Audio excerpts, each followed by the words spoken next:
Halo, perkenalkan kami dari kelompok 7. Saya sendiri Wilbert. Di sini ada Saya Bikwel. saya Sky Ya, Geraldo. Saya Ferdin. dan kita akan membuat Martabak manis. Nah, alat dan bahan yang perlu disiapkan di sini ada teflon, topping, margarin, telur, garam, tepung terigu, soda kue, baking powder, gula, air, baskom, vanili, dan alat pengaduk. Masukkan terigu.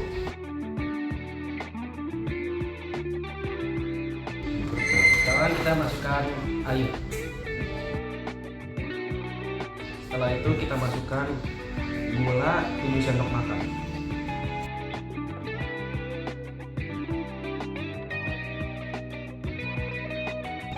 Sekarang kita masukkan garam 4 sendok teh.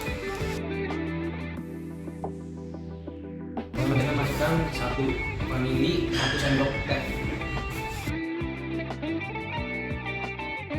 Setelah kita masukkan bahan-bahannya, kita aduk sampai merata.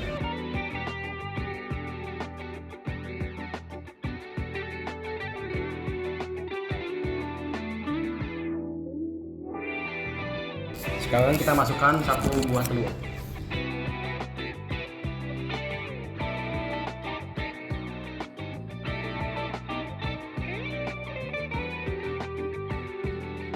Masukkan adonan soda kue, baking powder, dan air ke dalam baskom, lalu aduk lagi sampai muncul gelombang kecil.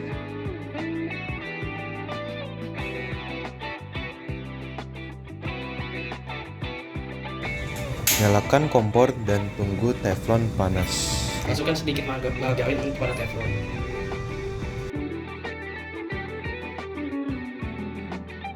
Tuang adonan ke dalam teflon, lalu ratakan pinggirannya.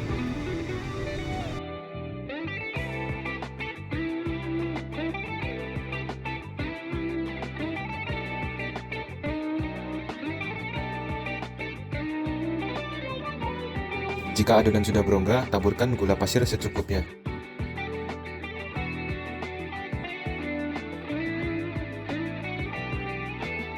Tutup teflon dan diamkan selama 3 menit.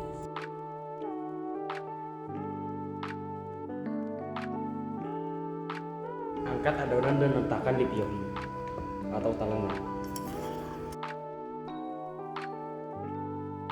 Oleskan mentega dan tambahkan topping sesuai selera.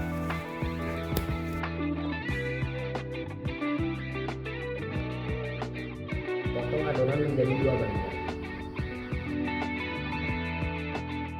Oleskan mentega di atas martabak. Potong bagiannya menjadi yang kecil.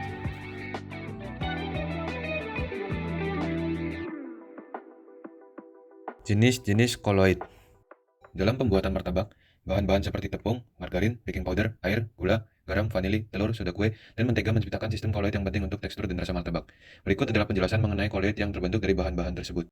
Untuk adonan, kita pakai tepung, air, telur, gula, garam, vanili, baking powder, dan soda kue. Pada proses suspensi, tepung dan bahan kering lainnya seperti baking powder dan soda kue dalam air membentuk suspensi koloid. Partikel ini tersebar merata tetapi tetap terpisah membentuk adonan yang homogen. Untuk proses emulsi, ketika telur ditambahkan ke dalam adonan, telur berfungsi sebagai pengemulsi yang membantu menyatukan bahan-bahan yang biasanya tidak tercampur seperti air, lemak dari margarin atau mentega. Telur membentuk emulsi di mana lemak dari kuning telur terdispersi dalam air menciptakan adonan yang lebih halus. Margarin dan mentega, emulsi lemak dalam air. Margarin dan mentega adalah emulsi yang terdiri dari lemak, fase terdispersi, dan air, medium dan dispersi. Ketika ditambahkan ke dalam adonan martabak, margarin atau mentega membantu meningkatkan kelembutan dan kelembapan adonan. Proses pengembangan. Proses pengembangan memakai baking powder dan soda kue. Ketika baking powder dan soda kue bereaksi dengan air dan asam, seperti dari telur atau gula, mereka melepaskan gas karbon dioksida yang terperangkap dalam jaringan gluten adonan. Ini menciptakan gelembung-gelembung udara yang menyebar secara merata dalam adonan, menjadikannya lebih lembut dan mengembang. Ini merupakan contoh lain dari koloid, di mana gas tersebar dalam fase padat atau adonan. Setelah pemasakan, gelatinisasi pati. Saat martabak dipanggang atau digoreng, pati dalam tepung mengalami gelatinisasi, yang merupakan transformasi dari fase suspensi menjadi gel. Proses ini membantu mengikat air dan lemak dalam adonan, menciptakan tekstur yang kenyal dan lembut pada martabak.